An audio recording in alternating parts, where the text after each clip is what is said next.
درود پاک پڑھ لیں میں پھر ایک موضوع پر بات کیا جائے.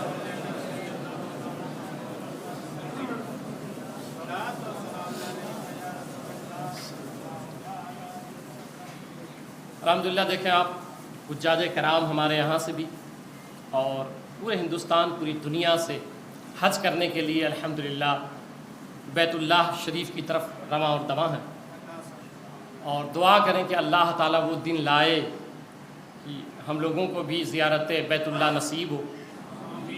ہر کسی کی خواہش ہوتی ہے، تڑپ ہوتی ہے خانہ کعبہ. اچھا ایک بات یہاں شروع کرنے سے پہلے میں عرض کر دوں کہ اللہ کے رسول صلی اللہ علیہ وسلم جس کے پاس پیسے ہوں حج فرض ہے، جو اس کا انکار کر دے بندہ کافر ہو جاتا ہے.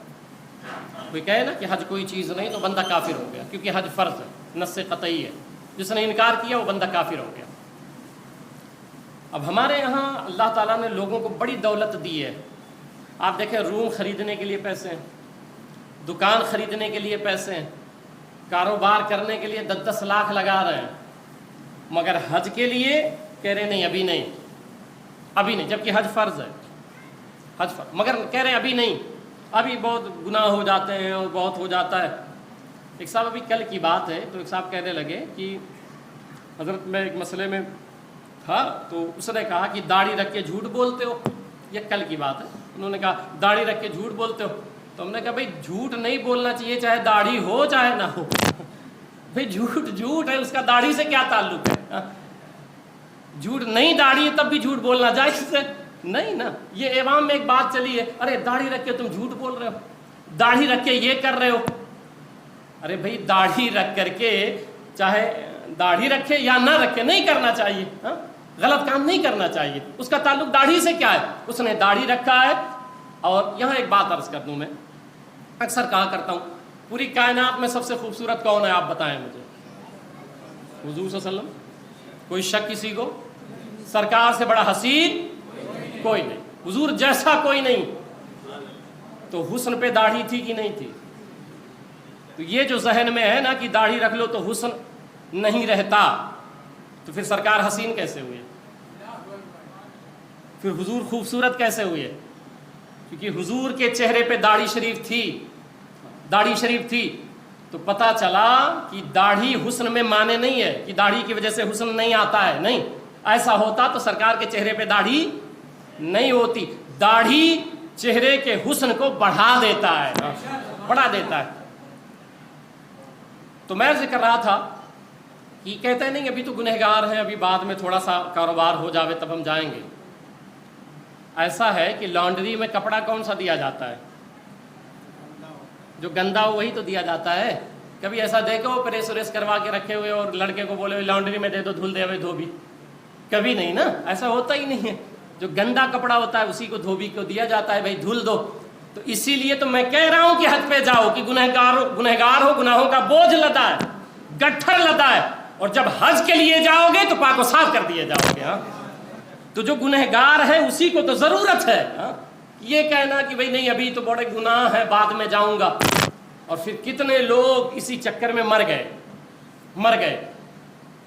اور پھر اس پر روایت سن لیں. اللہ کے رسول صلی اللہ علیہ وسلم فرماتے ہیں ان علی قال قال رسول اللہ صلی اللہ علیہ وسلم من ملک زادا وراحلۃ تبلغه الى بیت اللہ ولم یحج فلا علیہ ان یموت یہودیا او نصرانیا. ترمذی شریف کی روایت. سرکار فرماتے ہیں کہ اس کے پاس مال و دولت ہے، طاقت و قوت ہے، وہ جا سکتا ہے، مگر پھر بھی وہ نہیں جاتا ہے، حج کے لیے نہیں جاتا ہے.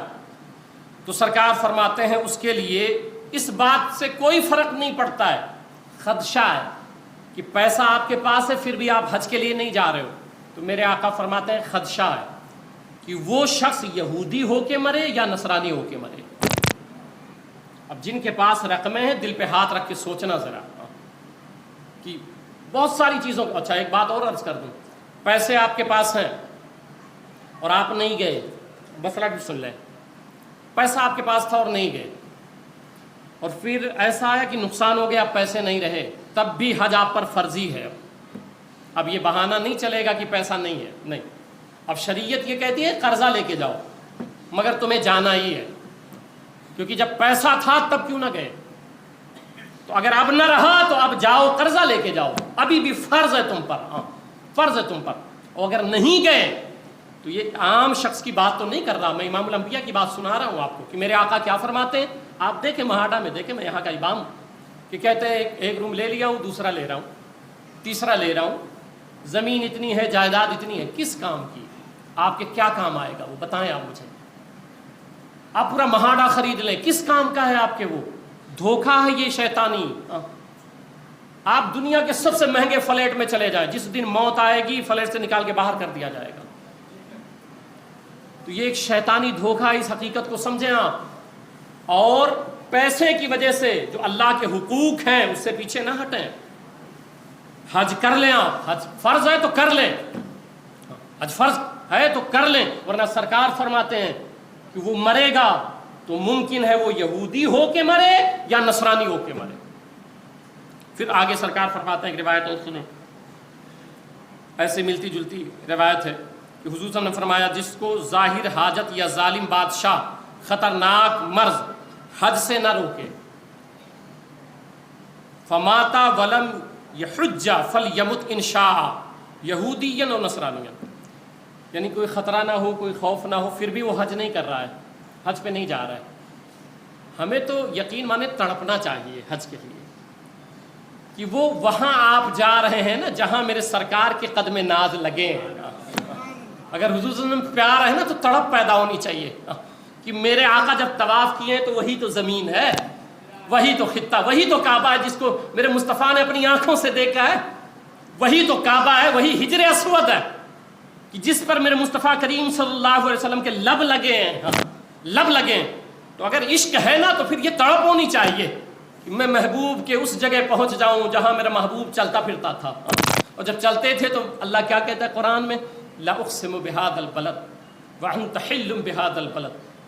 اے حبیب میں قسم نہیں کھاتا، یہ استفہامیہ ہے، لا استفہامیہ ہے، میں قسم نہیں کھاتا، واو حالیہ ہے کہ میں قسم نہیں کھاتا مگر اس لیے کھاتا ہوں کہ آپ چلتے رہتے ہیں. قسم اس لیے کھاتا ہوں کہ آپ چلتے ہیں، آپ کے قدم ناز اس زمین پر پڑتے ہیں، اس لیے قسم کھاتا ہوں. اور پھر لام انکاریہ ہے، میں قسم نہیں کھاؤں گا. اور حلہ ہلو کے معنی ہوتا ہے خروج کر جانا، چلے جانا، ایک معنی یہ بھی ہے. اس کی آپ تو کہیں میں 10 تفسیر کر دوں اللہ کی توفیق سے. تو میں قسم نہیں کھاؤں گا تو مولا کب نہیں کھائے گا؟ وَأَنْتَ حِلٌّ، اے حبیب جب آپ یہاں سے چلے جائیں گے. قسم میں کعبہ کی وجہ سے نہیں کھا رہا، قسم میں آب زمزم کی وجہ سے، ہجر اسود کی، رکن یمانی کی وجہ سے، عرفات و مزدلفہ کی وجہ سے قسم اس لیے نہیں کھاتا. وہ چیزیں ٹھیک ہے، متبرک ہیں، عظیم ہیں، مگر میں ان کی وجہ سے قسم نہیں کھاتا. محبوب قسم اس لیے کھاتا ہوں کہ تیرے قدم ناز چلتے رہتے ہیں، تیرے قدم پڑتے ہیں یہاں قدم، تیرے قدم کی وجہ سے قسم کھاتا ہوں، قسم کھاتا ہوں. میرے آقا فرماتے ہیں کہ اگر وہ مر جائے، فماتا مر جائے، ولم یحج اور حج نہیں کیا، انشاء یہودیا اور نصرانیا، تو خدشہ ہے کہ وہ یہودی ہو کے مرے یا نصرانی ہو کے مرے، یا نصرانی ہو کے مرے. اور پھر جو حج کے لیے جاتے ہیں، اللہ کے رسول فرماتے ہیں من حج للہ فلم یرفث ولم یفسق رجع کیوم ولدتہ امہ، بخاری مسلم متفق علیہ. سرکار نے فرمایا جس نے اللہ تعالیٰ کے لیے حج کیا، اللہ کے حج کے لیے. آپ سوچتے ہیں حج کرنے سے پیسہ کم ہو جائے گا؟ ہماری سوچ آپ ذرا غور کریں کہ زکوٰۃ دینا ہوتا ہے جب یہ خیال آتا ہے کہ کم ہو جائے گا. آپ سوچئے گا، ایسے میں ایک سمجھا رہا ہوں آپ کو، جب زکوٰۃ نکالنا ہوگا تب یہ خیال آتا ہے کہ کم ہو جائے گا. حج کرنا ہوتا ہے تو خیال آتا ہے کم ہو جائے گا. مسجد میں دینا ہوا خیال آتا ہے کم ہو جائے گا. وہ صدقات والے میں نے ڈبے بانٹے جو آپ کے یہاں گھروں میں ہے، اس میں ڈالنا ہوا خیال آتا ہے کم ہو جائے گا. آپ ذرا سوچئے گا خود ہی تنہائی میں کہ 10 دوست ایک ساتھ ڈھابے پہ جا رہے ہو اور 5,000 کا بل بنا ہے، وہاں یہ خیال کیوں نہیں آتا؟ آپ دیکھیں شادیوں میں ڈی جے اور گاجے اور باجے کرتے ہو، یہ خیال آتا ہے کہ کم ہو جائے گا؟ میں ایک موازنہ کرا رہا ہوں آپ کو. آپ خرافات میں خرچہ کرتے ہو، یہ خیال آتا ہے کہ کم ہو جائے گا؟ اب ایک سوال ہے کہ یہی خیال کیوں آتا ہے؟ نیک کام میں آپ کو ضرور آئے گا، پکی بات ہے یہ. نیک کام میں خیال آئے گا، برائیوں میں خیال نہیں آتا. کیوں جانتے ہیں؟ شیطان آپ کو چاہتا ہے نیک نہ کریں، آپ نیکی نہ کریں، کہ آپ رک جائیں وہاں. وہ تو کام ہی اس کا والا آپ کر رہے ہیں، مگر ادھر وہ روکنے کی کوشش کرتا ہے. اس لیے یہاں پہ پیسہ دیتے ہوئے کلیجہ پھٹتا ہے. آپ خود غور کرنا کہ یہاں 10 روپیہ بھی جھولی پھرائی جاتی ہے. اتنا بڑا مہاڈا ہے، میرا خیال اللہ کا شکر ہے یہاں پھر بھی، مگر 5 روپیہ 10 روپیہ. اور اگر ابھی آپ چائے پی رہے ہو نا تو بھائی فلاں صاحب، رحمان بھائی، کریم بھائی، ستار بھائی، فضل بھائی، یعقوب بھائی، آئیے چائے پیئیں گے، 50 روپے کا بل بن گیا. مگر جب مسجد کے لیے لے کے نکلیں گے تو 10 سے زیادہ مشکل ہے، 5 سے زیادہ مشکل ہے. میں ایک موازنہ کر رہا ہوں ذہن کا آپ کے، کہ ذرا سوچیے ایسا کیوں ہو رہا ہے. شیطان ہم سے یہ کروا رہا ہے. تو آپ یہ خیال آئے تو سمجھ جاؤ کہ ہمیں بہکا رہا ہے. آپ نیکیوں کی طرف بڑھو. اسی طرح جب حج کے لیے آپ جاؤ گے تو یہ ہوگا. اب میں نے صدقات والے جو ڈبے ڈالے اسی لیے نا، میرے آقا کیا فرماتے ہیں؟ پوری دنیا ایک طرف، سرکار کا فرمان ایک طرف. سرکار کیا فرماتے ہیں؟ کہ صدقہ بلاؤں کو ٹال دیتا ہے. بخاری میں صدقہ بلاؤں کو ٹال دیتا ہے اور حادثاتی موت سے بچاتا ہے. ہم کیا کرتے ہیں؟ پریشانی آنے کے بعد صدقہ ڈالتے ہیں، جبکہ ہونا یہ چاہیے کہ روزانہ ہو سکے تو کم سے کم صدقہ خیرات کچھ نہ کچھ کر دیا کریں. تو خیال آتا ہے کہ حج پہ گئے تو اتنا کم ہو جائے گا. ایک بات مجھے بتائیں، آپ سب لوگ بتائیں کہ جو حج کر کے آتا ہے، کبھی کسی حاجی کو بھیک مانگتے دیکھے ہو آپ؟ حاجی کو دیکھے ہو؟ مولانا کی طرح دکھنے والا، وہ مولانا نہیں ہوتے. ہم لوگوں کو بدنام کر دیے ہیں لوگ. زیادہ تر ٹوپی اور داڑھی، اور آپ لوگ تو کچھ جانتے نہیں ہیں تو وہ رومال لگا کر کے. اور ابھی میرے پاس تو 2-3 شکایت آئی کہ وہ مدینہ مسجد کے نام پہ بھی آپ کے گھروں پہ آتے ہیں کہ مدینہ مسجد سے آیا ہوں، جبکہ میرا کوئی تعلق ہی نہیں ہے. بھائی ہمارے صرف قاری صاحب جاتے ہیں. اور میں آپ کو ایک بات بتاؤں کہ ہمارے رشتہ دار رہتے ہیں یہی مہاڈا میں. تو میں بیٹھا ہوا تھا، ان کا بیٹا میرے سامنے بیٹھا ہوا تھا، تو وہ انہی کے گھر پہ پہنچ گیا. 2-3 لوگ تھے اور وہ رومال ڈالے ہوئے، ٹوپی ووپی لگائے ہوئے تھے، پہنچ گئے ان کے گھر پہ، ہمارے رشتہ دار کے گھر پہ. اور آپ شاید دوڑے تھے تو یہ بھی بیٹھے ہوئے تھے. تو وہاں سے فون آیا ان کے بیٹے کو، میرے سامنے بیٹھا ہوا تھا اور یہ عبدالقیوم بھائی بیٹھے ہوئے تھے. تو وہاں سے فون آیا کہ حضرت سے پوچھ لو کہ حضرت چٹائی منگایا ہے کیا، مسجد میں چٹائی نہیں ہے. اب آپ سوچیے. تو اب انہوں نے مجھ سے پوچھا تو میں نے کہا کہ نہیں بھائی، یہاں سے تو کوئی ایسا گیا ہی نہیں ہے اور نہ جا سکتا ہے بغیر میری اجازت کے. تو پھر یہ دونوں حضرات دوڑے اس کو پکڑنے کے لیے. ان کو بولا گیا رکو رکو، مسجد سے آ رہے ہیں. تو وہ جو بھاگے تو یہ لوگ سگنل تک بھاگ کے گئے مگر وہ نہیں ملے. تو اس طرح ہو رہا ہے کہ آپ کے گھروں پہ مدینہ مسجد کے نام پہ آ رہے ہیں، وہ سب جھوٹ ہے، فراڈ ہے. ہمارے صرف قاری رضوان صاحب اور حافظ اعجاز صاحب، یہ 2 بندے آپ کے گھر پہ جاتے ہیں جن کو آپ جانتے ہی ہیں. آپ تو اس بات تو وہ اس نے یہ بتایا تھا، ابھی کل کی بات ہے، پرسوں شاید پرسوں کی بات ہے. ایک لڑکا آیا اور اس نے بتایا کہاں سے آیا تھا، 4C یا 5A کی طرف سے. تو اس نے کہا کہ امام صاحب وہ میرے گھر پہ آئے تھے اور وہ کہہ رہے تھے کہ امام صاحب بھیجیں، اسی مسجد میں پیسے کی ضرورت ہے. اب آپ بتائیے، اور مجھے پتا بھی نہیں ہے کچھ، نہ ہمارا اسٹاف جا رہا ہے. تو یہ تھوڑا دھیان دیجئے، اس لیے میں نے بتا دیا یہ کہ گھروں پہ آتے ہیں نا تو کم سے کم وہ اگر بتائیں مدینہ مسجد میں آؤں تو آپ تو چہرے سب کے پہچانتے ہیں، یا کم سے کم رسید چیک کر لیا کریں. یہ سب وہ لوگ ہیں جو حرام خوری کرتے ہیں، جو حرام کھاتے ہیں. کہ وہ میں بارہا سمجھاتا ہوں، یہ وہ لوگ ہیں. ہمارے یہاں گونڈی میں بہت زیادہ ہے. اور ایسے بے غیرت جو مدرسے چلاتے ہیں ان کو سوچنا چاہیے کہ ہم قوم کے پیسے کو کہاں لے جا رہے ہیں. اور پھر وہ خود بیٹھ کر کے اس رقم کو جمع کرتے ہیں. جانتے ہیں یہاں کیا ہو رہا ہے؟ 1000 کی رسید تھی، یہ بک تھی، بات آئی تو میں عرض کر دوں، یہ بک تھی تو اس کو بیچ دیا ہے انہوں نے 1000 روپے میں. اب یہ 50 پیز کی ہے، اب اس میں 5000 10,000 آئے، سب اسی کا ہوتا ہے. آپ کے یہاں گونڈی میں یہ چل رہا ہے، اللہ ماشاءاللہ، میں سب کی بات نہیں کر رہا ہوں. تو یہ چل رہا ہے. تو یہ جو لوگ آپ کے گھروں پہ آتے ہیں نا، یہ وہ لوگ ہیں. اب شرعی مسئلہ سن لیں کہ فتاوی رضویہ شریف میں دیگر فتاوی جات اٹھا کے پڑھیں آپ کہ ایسے لوگوں کو صدقہ خیرات دینا حرام ہے. صدقہ دے کے آپ سب گنہگار ہو گئے. جتنے لوگ مجھے سن رہے ہو، میں فتویٰ سمجھا رہا ہوں آپ کو کہ جس نے پیشہ بنا لیا ہو مانگنے کا، کیونکہ مانگنا یہ پیشہ اور کام نہیں ہے. آپ کاروبار کریں، تو جو ہٹے کھٹے اور پیشہ بنا لیے کنٹینیو مانگتے، ایک تو ہوتا ہے کبھی کسی کو ضرورت پیش آئی مدد کر دیا، اس میں بڑی نیکی ہے، کوئی پریشان حال تھا اچانک ہو گیا ہم سب نے مل کے مدد کر دیا، بہت نیکی ہے، مگر ایک یہ ہے کہ وہ پیشہ بنا لیا ہے کنٹینیو مانگتا ہے، ایسے شخص کو صدقہ دینا، خیرات دینا، آپ کسی بھی بڑے مفتی سے پوچھ لینا، دینے والا گنہگار ہوتا ہے، دینے والا گنہگار ہوتا ہے، اس لیے باز آئیں ان چیزوں سے آپ، اور اس کے لیے تو میں نے صدقے والی پیٹی آپ کے گھروں تک پہنچا دی ہے، کہ کم سے کم آپ گناہ سے بچیں اور صدقہ اچھی جگہ لگ جائے۔ اللہ ہم سب کو عقل سلیم عطا فرمائے اور سمجھ دے، اور جو ایسی حرکتیں کر رہے ہیں اللہ انہیں ہدایت دے، ٹھیک۔ تو کسی بھی آپ حاجی کو بھیک مانگتے نہیں دیکھو گے،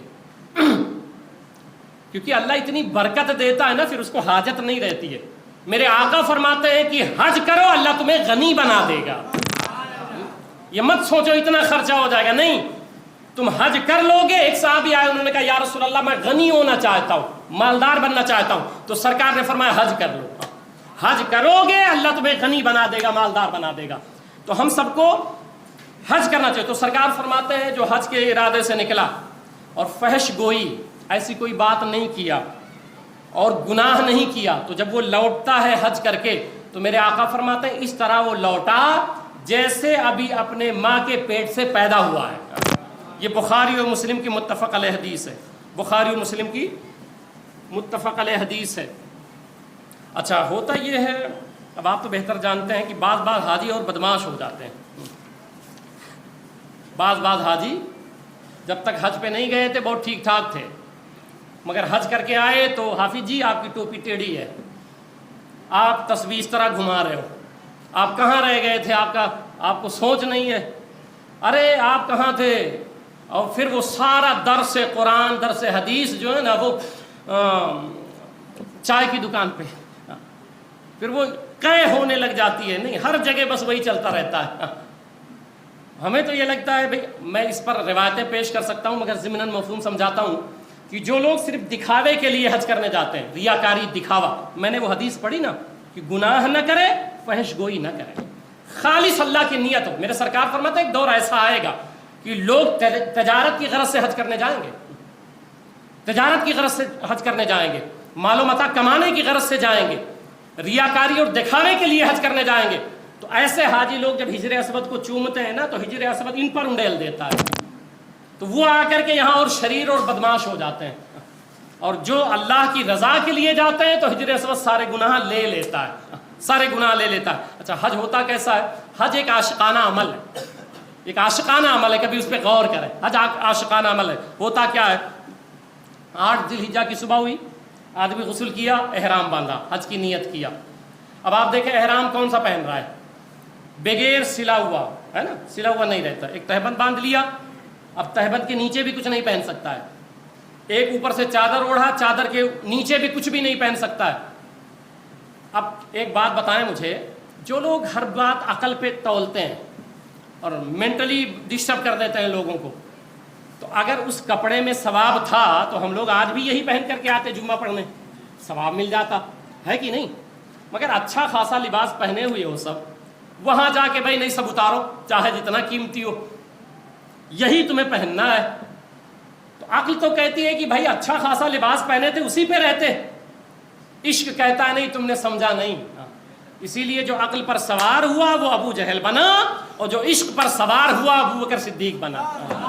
عشق پر سواری کریں، عشق پر سوار ہو، تو عقل کہتی ہے نہیں یہی پہنے، عشق کہتا نہیں اگر کر لیے تو حج ہی نہیں ہے۔ اب سب سارے اچھے بھلے کپڑے اتار دیے جو بھی ہندوستان میں آپ پہنتے تھے، اور بغیر سلا ہوا ایک چادر اوڑھے اور ایک لنگی باندھے۔ اب سوال یہ ہے کہ ایسا کیوں؟ ایسا اس لیے کہ جب ابراہیم علیہ السلام کعبہ کی تعمیر فرما رہے تھے تو اس وقت حضرت ابراہیم علیہ السلام یہی لباس پہنے ہوئے تھے۔ بات اتنی سی ہے کہ حضرت ابراہیم علیہ السلام یہی لباس پہنے ہوئے تھے، چادر اور لنگی۔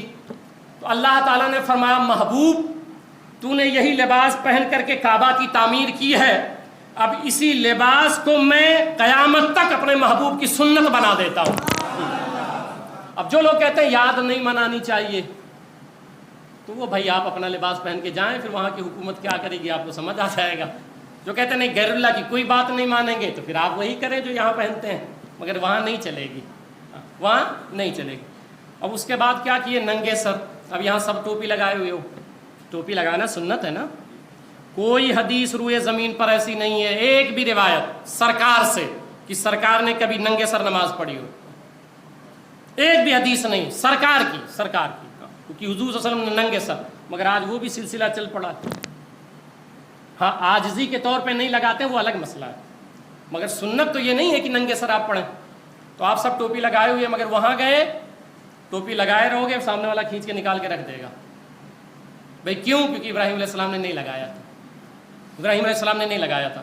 اب وہ باندھ لیا آپ نے، اور باندھنے کے بعد اب تلبیہ کہتے ہیں لبیک اللہم لبیک لبیک لا شریک لک لبیک ان الحمد والنعمت لک والملک لا شریک لک۔ اب یہ تلبیہ پڑھتے ہیں، بھئی کیوں پڑھتے ہیں آپ؟ ایک سوال ہوا نا کیوں پڑھتے ہیں؟ اب میں ان سے خطاب کر رہا ہوں جو کہتے ہیں نہیں یار عشق کوئی چیز نہیں ہے اور سب عقل سے کام لو، تو آپ تلبیہ کیا پڑھتے ہو؟ لبیک کا معنی ہوتا ہے میں حاضر ہوں، یا اللہ میں حاضر ہوں۔ کیوں جانتے ہیں؟ ابراہیم علیہ السلام نے جب خانہ کعبہ بنا دیا تو اللہ تعالیٰ نے ان سے فرمایا وَأَذِّن فِي النَّاسِ بِالْحَجِّ، لوگوں کو آواز دیجئے، حج کے لیے بلائیے، تو انہوں نے آواز دیا تھا۔ اب ابراہیم علیہ السلام کو تقریباً 4000 سال ہو گئے، کم و بیش 4 سے 6000 کم و بیش سال ہو گئے۔ اس وقت انہوں نے آواز دیا تھا آئیے حج کے لیے۔ اب آقا فرماتے ہیں حج پہ وہی جائے گا جس نے لبیک کہا تھا، جس نے کہا تھا ہاں ہاں لبیک۔ اب اس وقت کون کہاں تھا؟ کوئی باپ کے پیٹھ میں رہا ہوگا، کوئی عالم ارواح میں رہا ہوگا، کسی کی پیدائش ہی نہیں، قیامت تک کے لیے 4000 سال پہلے انہوں نے آواز دیا تھا۔ ایک نقطہ یہاں سنیں کہ حج جو لوگ یہاں کیے ہوئے بیٹھے ہوئے ہیں تو وہ جہاں بھی اس وقت رہے ہوں گے ابراہیم علیہ السلام کی آواز سنی تھی انہوں نے، تبھی تو لبیک کہا ہے نا۔ ابراہیم علیہ السلام کی آواز جنہوں نے سنی لبیک کہا، ان کو حج ملے گا، وہ جائیں گے۔ اب آپ ذرا سوچیں کہ یہ ایسے حاجی لوگ ابراہیم علیہ السلام 4000 سال پہلے آواز دیے تو یہ حاجی لوگ سن لیے، اس پر کسی کا اختلاف نہیں ہے۔ اگر ہم ہندوستان سے حضور کو آواز دیں تو وہ گنبد خضراء میں نہ سنیں؟ حاجی لوگ یہاں سن لیے اور حضور گنبد خضراء میں نہ سنیں، افسوس کی بات ہے۔ تو جنہوں نے کہا تھا اب وہ جاتے ہیں اور جب خانہ کعبہ کا طواف کرتے ہیں، آخری بات سن لیں اب چونکہ اتنا وقت ہی نہیں بچا، خانہ کعبہ کا طواف کرتے ہیں تو کیا کرتے ہیں؟ رمل، یعنی سینہ تان کے چلیں آپ۔ اب عقل پہ تولنے والوں میں تمہیں خطاب کر رہا ہوں، آؤ عشق کی وادی میں آؤ، محبت کی وادی میں آؤ۔ تو اب اکڑ کے چل رہے ہو، بھئی کیا ہے یہاں پہ؟ اللہ کو اکڑنا پسند ہے؟ آپ بتائیں مجھے۔ اللہ پسند ہی نہیں کرتا ایسے لوگوں کو جو اکڑ کے چلتے ہیں۔ بہت سے لوگ کہتے ہیں امام صاحب کبھی کبھی آپ بہت جھڑک دیتے ہیں کسی کو، تو میں نے کہا بھئی اس لیے جھڑکتا ہوں کہ وہ اکڑ کے آتا ہے، اور اکڑ کو اللہ نہیں پسند کرتا ہے تو میں کیوں پسند کروں؟ کہتے ہیں امام صاحب بہت تلخ بول دیتے ہیں، تو میں نے کہا تکبر والے کو اللہ نہیں پسند کرتا، جس کو میرا رب نہ پسند کرے تو میں کیوں کروں بھائی؟ اور پھر مجھ پر تو واجب ہے، شرعی مسئلہ سن لیں، اس لیے کبھی یہ غلطی کرنا نہیں میرے سامنے۔ شرعی مسئلہ یہ ہے کہ اگر کوئی ہم اور میں کے ساتھ بات کرتا ہے تو جس سے بات کرتا ہے اس پر واجب ہے کہ اسی انداز میں اس کو جواب دے۔ پھر شرعاً مجھ پر واجب ہو جاتا ہے کہ میں اسی لہجے میں جواب دوں، تو ہمارے حافظ جی لوگ بھی جواب دے دیتے ہیں کیونکہ وہ شرعی ایک مسئلہ رہتا ہے نا۔ تو عرض یہ کر رہا تھا کہ اکڑ کے چلو۔ اب اکڑ کے کیوں چلو؟ تو ہوا یہ تھا کہ جب سرکار حج کرنے تشریف لائے تو صحابہ کرام لاغر اور کمزور تھے اور نظریں جھکی ہوئی تھی، گردن جھکا ہوا تھا، پیٹ اندر تھا، تو کفار و مشرکین کھڑے دیکھ رہے تھے، تو انہوں نے مذاق اڑایا کہ یہ دیکھو کتنے کمزور ہو گئے ہمارا دین چھوڑ کر کے، کتنے نحیف ہو گئے۔ تو سرکار نے جب وہ تانا سنا نا ان کا، تو تانے سن کر کے جواباً فرمایا سرکار نے صحابہ سے اب اکڑ کے چلو، سینہ تان لو، تاکہ یہ کہہ رہے نا کمزور ہو گئے، بتا دو کہ میں کمزور نہیں ہوں۔ اب آپ مجھے بتائیں کہ آج کوئی تانا دے رہا ہے؟ مجھے بتائیں نا، کوئی تانا نہیں۔ ہم اگر میلاد منائیں یاد میں تو فتوے اور کیا کیا ہو جاتا ہے۔ آج کوئی تانا دے رہا ہے؟ نہیں ہوں۔ تانا تو 1400 سال پہلے دیا گیا تھا، آج تو کوئی نہیں دے رہا ہے۔ مگر آج بھی حکم یہ ہے کہ اکڑ کے چلو، سینہ تان کے چلو۔ بھائی کیوں چلوں؟ اس لیے چلو، عقل مت چلاؤ کہ ابھی تانا دے رہا ہے یا نہیں دے رہا ہے، یہ دیکھو تمہارا محبوب کس طرح چلا تھا، میرا محبوب میرا حبیب کیسے چلا تھا، بس اس کی یادیں کرتے جاؤ۔ اس کی یادیں کرتے جاؤ. وقت ہو گیا، بس بات یہیں پر ختم کریں.